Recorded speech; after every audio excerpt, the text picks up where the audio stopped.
ನಮಸ್ಕಾರ. ಬಸವ ಟೈಮ್ಸ್ಗೆ ಸ್ವಾಗತ. ಬೆಂಗಳೂರಿನ ಬಸವನಗುಡಿ ಪೊಲೀಸ್ ಠಾಣಾ ವ್ಯಾಪ್ತಿಯಲ್ಲಿ ಈದ್ ಮಿಲಾದ್ ಮೆರವಣಿಗೆ ವೇಳೆ ಎರಡು ಗುಂಪುಗಳ ನಡುವೆ ಗಲಾಟೆ ನಡೆದಿದೆ. ಘಟನೆ ಸಂಬಂಧ 3 ಎಫ್ಐಆರ್ ದಾಖಲಾಗಿದ್ದು 3 ಆರೋಪಿಗಳನ್ನು ಬಂಧಿಸಲಾಗಿದೆ.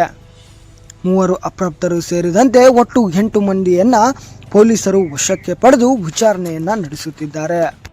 ಪುನೀತ್ ಕೆರೆಹಳ್ಳಿ ಕಚೇರಿ ಬಳಿ ಮೆರವಣಿಗೆ ವೇಳೆ ಪರ ವಿರೋಧ ಘೋಷಣೆ ಕೂಗಲಾಗಿದೆ ಎಂಬ ಆರೋಪ ಕೇಳಿಬಂದಿದೆ. ಈ ವೇಳೆ ಮುರಳಿ ಎಂಬ ಯುವಕನ ಮೇಲೆ ಹಲ್ಲೆ ನಡೆದಿದ್ದು ಆಸ್ಪತ್ರೆಗೆ ದಾಖಲಿಸಲಾಗಿದೆ. ಅಬ್ದುಲ್ ರಜಾಕ್ ನೀಡಿದ ದೂರಿನ ಆಧಾರದ ಮೇಲೆ ಕೆಲವರ ವಿರುದ್ಧ ಪ್ರಕರಣವೂ ಕೂಡ ದಾಖಲಾಗಿದೆ. ಮತ್ತೊಂದು ಪ್ರಕರಣದಲ್ಲಿ ಕಮಲ್ ಪಾಷಾ, ಅಬು ಬಕರ್ ಸಿದ್ದಿಕ್ ಹಾಗೂ ಸೈಯದ್ ಅನಸ್ ವಿರುದ್ಧ ಕೊಲೆ ಯತ್ನ ಸೇರಿದಂತೆ ವಿವಿಧ ಆರೋಪಗಳಡಿ ಪ್ರಕರಣ ದಾಖಲಿಸಲಾಗಿದೆ. ಘಟನೆ ಕುರಿತು ಪೊಲೀಸರು ತನಿಖೆ ಮುಂದುವರಿಸಿದ್ದಾರೆ. ಏನಾಯ್ತು ಸರ್?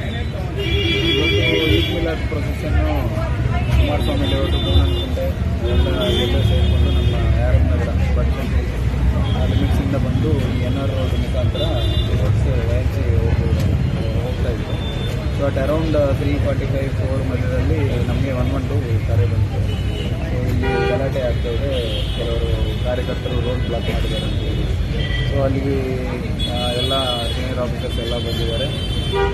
ನಮ್ಮ ಪೊಲೀಸ್ ಕಾನ್ಸ್ಟೇಬಲ್ಸ್ ಕೂಡ ಇದ್ದರು. ಒಂದು ಈಗ CCTV ನಾವು ಚೆಕ್ ಮಾಡ್ತಾ ಇದ್ದೀವಿ. ಸೊ ಘಟನೆ ಏನಾಗಿದೆ ಅನ್ನೋದು ಇನ್ನೂ ಕ್ಲಾರಿಟಿ ಬಂದಿರಲಿಲ್ಲ. ಕಂಪ್ಲೇಂಟ್ಸು 2 ಕಡೆ ತಗೊಳ್ತಾ ಇದ್ದೀವಿ. ಸೊ ಅವರು ಈ ಮೆರವಣಿಗೆ ಬರ್ತಾ ಇತ್ತು, ಹಿಂದೂ ಕಾರ್ಯಕರ್ತರು ಬಂದಿದ್ದಾರೆ, ಮತ್ತು ಇಬ್ಬರ ನಡುವೆ ಗಲಾಟೆ ಆಗಿದೆ ಅಂತ ಹೇಳಿ ನಮಗೆ ಮಾಹಿತಿ ಬಂದಿದೆ. ಒಬ್ಬರಿಗೆ ಇಂಜುರಿ ಆಗಿದೆ, ಮುರಳಿ ಅನ್ನುವಂಥ ಅವ್ರಿಗೆ ಇಂಜುರಿ ಆಗಿದೆ. ಅವ್ರಿಗೆ ಆಲ್ರೆಡಿ ಹಾಸ್ಪಿಟಲ್ಗೆ ಇಮಿಡಿಯೇಟಾಗಿ ಶಿಫ್ಟ್ ಮಾಡಿದ್ವಿ. ಸೀನಿಯರ್ ಆಫೀಸರ್ಸ್ ಎಲ್ಲ ಬೇಸಿಕ್ಲಿ ಅದು ನಾನು ಕೂಡ ಇಮಿಡಿಯೇಟಾಗಿ ಬಂದಿದ್ವಿ, ಎಲ್ಲ ಕ್ಲಿಯರ್ ಮಾಡಿದ್ವಿ. ಸೊ 2 ಕಡೆ ಏನು ಘಟನೆ ನಡೆದಿದೆ ಅನ್ನೋದು ನಾವು ತನಿಖೆ ಕಾಲದಲ್ಲಿ ಗೊತ್ತಾಗುತ್ತೆ.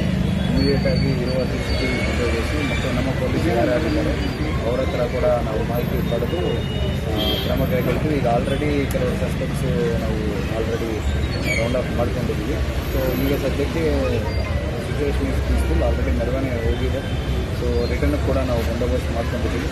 ಸೊ ಈ ಸದ್ಯಕ್ಕೆ ಸರಿ, ಹೊಡೆದಿದ್ದು ರಕ್ತ ಆಗುತ್ತೆ ಇಲ್ಲ ಏನಾದರೂ ಬೇರೆ ವಸ್ತುಗಳು ಟಚ್ ಆಗುತ್ತೆ ಅದು ಗೊತ್ತಾಗ್ತಾ ಇಲ್ಲ. ಅದು actually what is the exact reason of assault ಅನ್ನೋದು ನಾವು ವಿಚಾರಣೆಯಲ್ಲಿ ಗೊತ್ತಾಗುತ್ತೆ. ಸೊ ಅದು ವೆರಿಫೈ ಮಾಡ್ತೇವೆ. ಈಗ ಪರಿಸ್ಥಿತಿ ಹೇಗಿದೆ? ಈಗ ಶಾಂತಿಯುತವಾಗಿದೆ. ಆಲ್ರೆಡಿ ಬಂದೋಬಸ್ತ್ ಮಾಡ್ಕೊಂಡಿದ್ದೀವಿ. KSRP ಆಗಿ ಆಫೀಸರ್ಸ್ ಎಲ್ಲ ಪೆಟ್ರೋಲಿಂಗ್ ಮಾಡ್ಕೊಂಡು ಪೆಟ್ರೋಲಿಂಗ್ ಮಾಡಿದ್ದಾರೆ. ನೈಟು ರಿಟರ್ನ್ ಕೂಡ ಲೇಟ್ ಪೆಟ್ರೋಲ್ ಕೂಡ